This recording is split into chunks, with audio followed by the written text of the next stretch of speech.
गाड़ी में जो मुझे ड्रॉबैक्स लगा है, वो सबसे बड़ा ड्रॉबैक है। आप लोग इसका डिसएडवांटेज के तौर पे कंसीडर करें एंड जो लोग भी वेन्यू परचेज करने का प्लान कर रहे हैं, उन लोगों को ये बात जान लेना चाहिए कि एस वेरिएंट या फिर ई वेरिएंट एकदम बकवास रिजल्ट है इसका। मैं के हुंडई इसको बहुत सीरियसली ले। Hello everyone, welcome to my YouTube channel. आज मैं लेके आया हूँ एक नया वीडियो। ये वीडियो होने वाला है बहुत इंटरेस्टिंग, तो वीडियो को एंड तक देखिएगा ज़रूर। आज हम बात करने वाले हैं हुंडई वेन्यू के प्रोज़ एंड कॉन्स के बारे में। अगर आप इस चैनल में नए हैं तो इसे सब्सक्राइब करना मत भूलिएगा, और अगर आपको ये वीडियो पसंद आए तो ज़रूर एक लाइक दे देना। Thank you. चलिए शुरू करते हैं।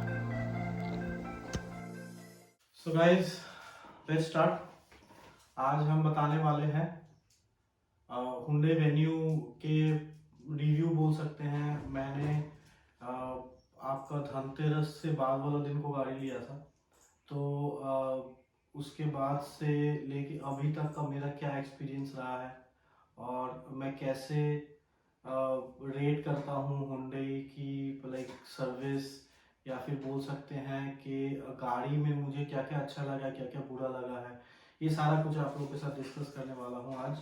तो first of all Hyundai venue का आपको सबको पता है सब 4 मीटर एसयूवी है, और ये सब 4 मीटर एसयूवी का मुझे जो रेंज में प्राइस लगता है और जो फीचर्स दिया गया है, आई थिंक ये मैच करता है लगभग। मैंने एस मॉडल परचेज किया है और उसका मुझे ऑन रोड प्राइस पड़ा है लगभग 8,56,000। मैं इसका एक डिटेल वीडियो बना के आप लोगों को दिखाऊंगा कि मतलब क्या आपका ऑन रोड प्राइस पड़ता है, कहाँ पे आप नेगोशिएट कर सकते हैं, और जैसे कि कहाँ पे आपको डिस्काउंट मिल सकता है।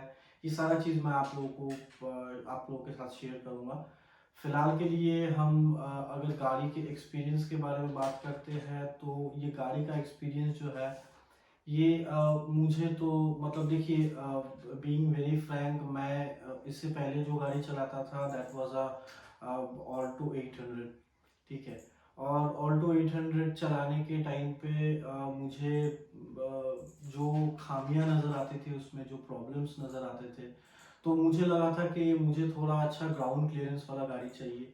एंड सबसे ज़्यादा ground clearance I guess Nexon का है, एंड उसके बाद सोनेट का है।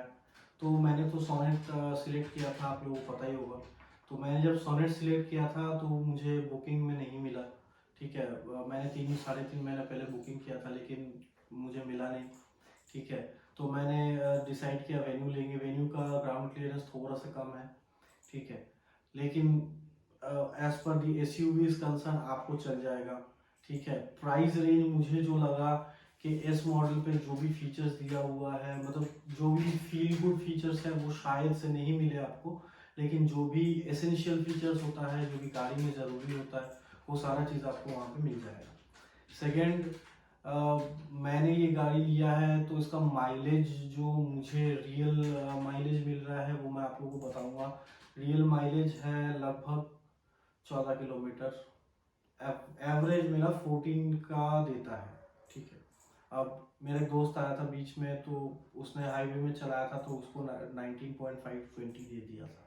ठीक है, तो ये हाथ के ऊपर डिपेंड करता है, आप कौन से हाथ से कैसे चला रहे हो, कैसे आप उसको रेसअप कर रहे हो, कैसे एक्सेलरेट कर रहे हो, कैसे गियर शिफ्टिंग कर रहे हो। तो ये सारी चीज़ों पे डिपेंड करता है आपका माइलेज। तो मेरे हाथ में 14 दे रहा है on highways and on local roads.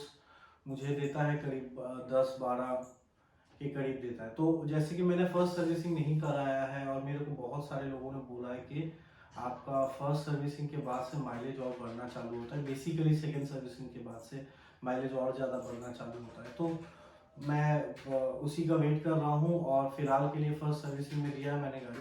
देखते हैं कैसा रिजल्ट है, आप लोगों के साथ शेयर ज़रूर करूँगा मैं। सो इस गाड़ी में और फीचर्स जो है वो कि म्यूज़िक सिस्टम आपका दिया हुआ है, चारों डोर में स्पीकर लगा हुआ है, आपका 2 ट्विटर एडेड है उसमें, और फ्रंट दो लाइक दो ट्विटर हेडेड है, 5 स्पीड मैनुअल गियर गाड़ी है।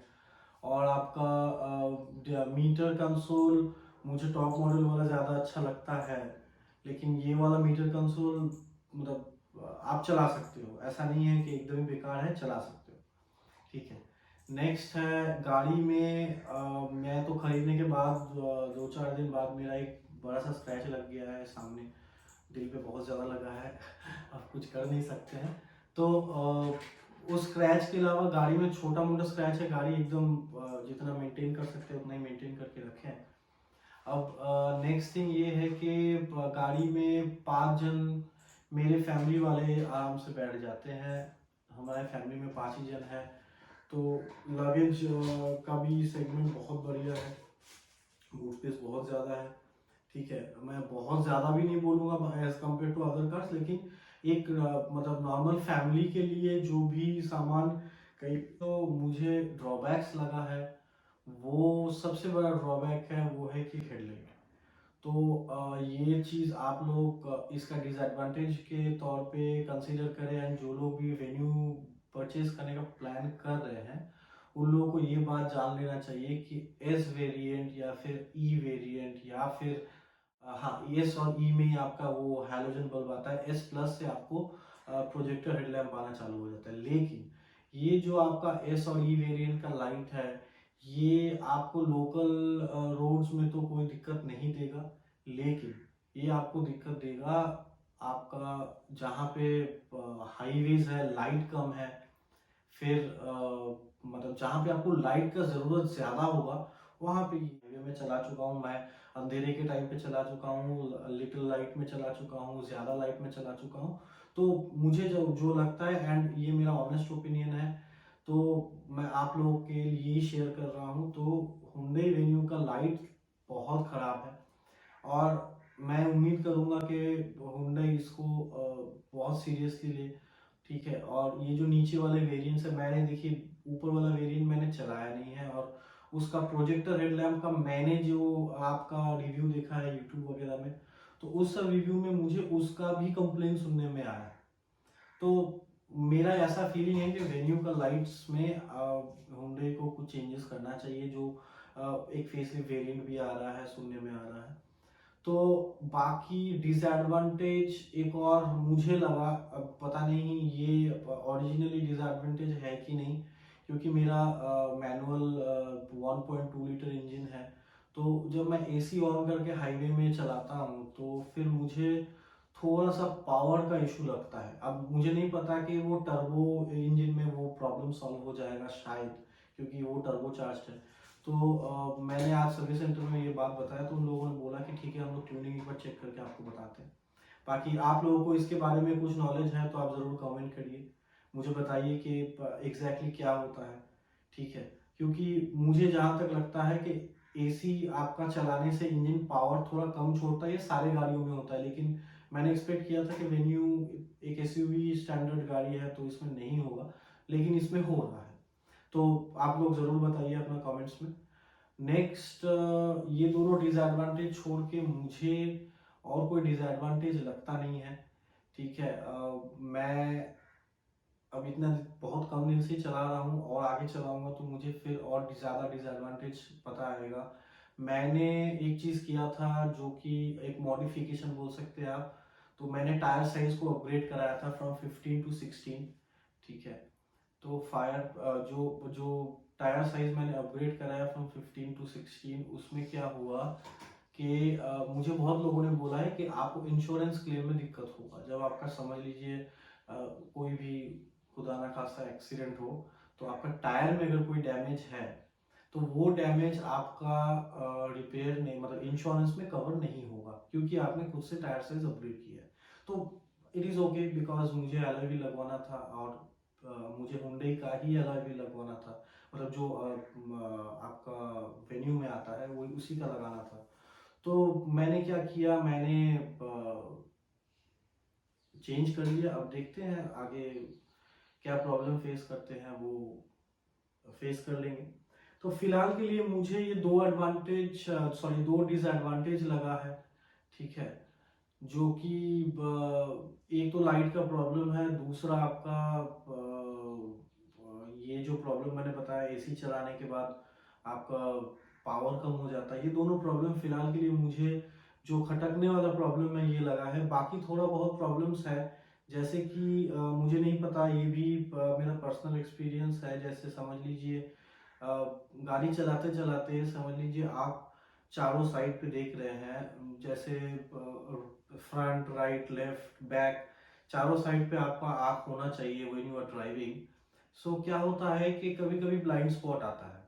अब ब्लाइंड स्पॉट कैसे आता है, जैसे समझ लीजिए आप चला रहे हैं, अचानक से आपने मुंह घुमाया और आपने देखा साइड मिरर में, तो आपको कोई ऑब्स्ट्रक्शन, पिलर का ऑब्स्ट्रक्शन मतलब मुझे पिलर का ऑब्स्ट्रक्शन आया, ठीक है, तो मुझे वो ब्लाइंड स्पॉट लगा कि हाँ ब्लाइंड स्पॉट है थोड़ा गाड़ी में। लेकिन हो सकता है कि मैं थोड़ा कम टाइम से चला रहा हूँ तो मुझे उसका आदत नहीं है। जब मैं ज़्यादा टाइम से चलाने लगूंगा तो फिर आदत बन जाएगा, तो that will become advantage, like that will not become a disadvantage. So disadvantage यही है। और एडवांटेज बोले तो गाड़ी बहुत स्पेसियस है, ठीक है, और आपका इंजन नॉइज एकदम नहीं है। गाड़ी स्टार्ट है कि बंद है आपको अंदर बैठ के समझ में नहीं आएगा। ये तो मैं एकदम बहुत खुश हूँ इसके बारे में, ठीक है। क्लच, एक्सीलरेशन ये सब नॉर्मल है, कोई दिक्कत नहीं है। एक और एडवांटेज आप ये कर सकते हैं कि इसका स्टीयरिंग सिस्टम, ठीक है, बहुत स्मूथ है। तो ये सारी चीज़ एंड स्पीकर्स का साउंड जो कंपनी फीडेड स्पीकर्स दिया गया है उसका साउंड्स भी मुझे सही लगता है। मतलब म्यूजिक सुनने के लिए सही है। हाँ, आपको अगर अगर बेस ट्यूब लगाना है, आपको अगर और पावरफुल म्यूजिक सिस्टम लगाना है, then that's a different thing. लेकिन नॉर्मल के हिसाब से सही लगता है।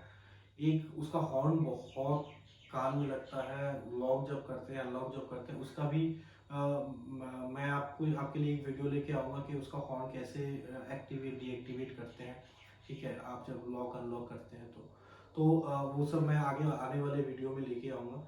फिलहाल के लिए आज यही ख़त्म करते हैं। Thank you for watching and I expect कि मेरा ये इंफॉर्मेशन सुन के आपको बहुत अच्छा लगा होगा या बहुत बुरा भी लग सकता है। जो भी है आप मुझे बताइए कमेंट करके, ठीक है। अगर मेरा इंफॉर्मेशन आपको इंफॉर्मेटिव लगा तो प्लीज़ चैनल को सब्सक्राइब करिएगा, ठीक है, और इस वीडियो को एक लाइक जरूर दीजिए।